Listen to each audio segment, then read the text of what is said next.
In this video, I'm going to review how to clear the equation or clear the fractions inside of an equation. Okay, first step is I have to make sure that all of my fractions are in improper form. And I realize right here I have a mixed number, so I need to rewrite the equation, changing that to an improper fraction. Okay, so I have n minus 7/6 is equal to, okay, I'm ready to change that to improper, 15 times negative 1, or sorry, I don't do negative 1, 15 times 1 is 15, plus 7 is 22, so it becomes negative 22 over 15 is added to n, and then plus 1/5 n. Alright, so now we don't have any mixed numbers. Now I'm ready to scan my denominators. I have 6, 15, and 5. I've got to come up with what a common denominator would be. Okay, if it can be the least common denominator, that's helpful, but any common denominator will work. So I know 5 can go into 15, but 6 cannot go into 15. So I need a number that they can all go into. So I know 6 times 5 is 30. Can 15 also go into 30? Yes, it can. So I'm going to use 30 to clear out all of my fractions. The process of doing that is we're going to multiply everything, every term, times the 30. And on those fractions, we need to see it as 30 over 1. I hate that I can't write this out a little neater on this iPad, but hopefully it's going to serve the purpose. Okay, first term, I just have 30 times that n, so that's easy, that's 30 n's. Second term, I need to pay attention, it's negative, so it's going to stay negative. Now I need to think what's 7 over 6 times the 30. I need to go ahead and reduce that 6 and 30. So 6 divided by 6 is 1, and 30 divided by 6 is 5.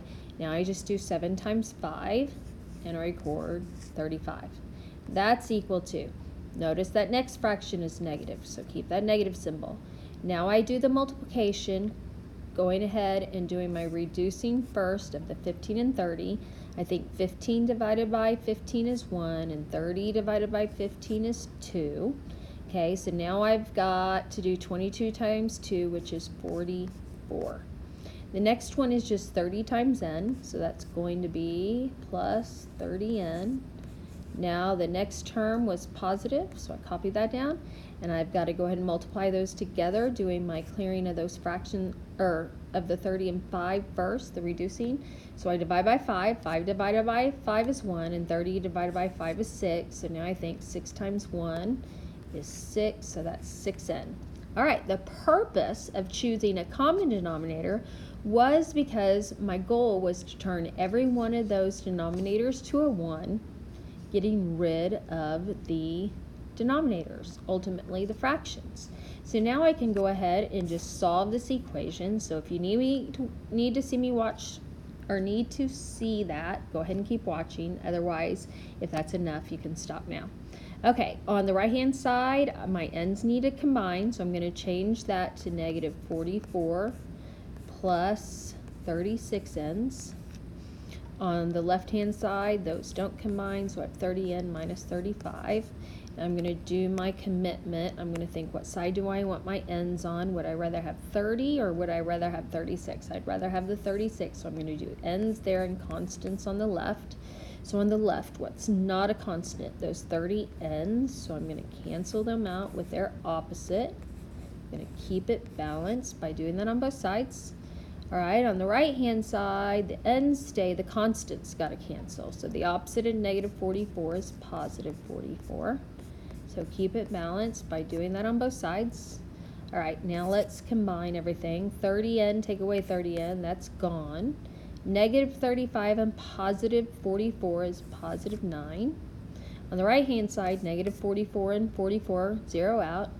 And then I've got 36 n's, take away 30 n's is 6 n's, so I know 9 is equal to 6n.